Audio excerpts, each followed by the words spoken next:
சென்னையில் 76 ரவுடிகள் கைது செய்யப்பட்டுள்ளனர். அண்மை செய்தியாக பார்க்கிறோம்.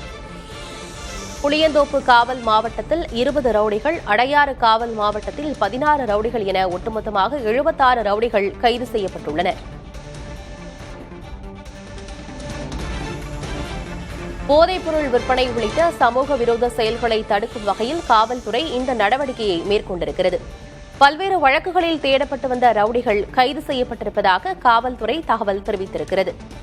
சென்னையில் நேற்று ஒரே நாள் இரவில் பல்வேறு இடங்களில் 76 ரவுடிகளை காவல்துறையினர் கைது செய்துள்ளனர்.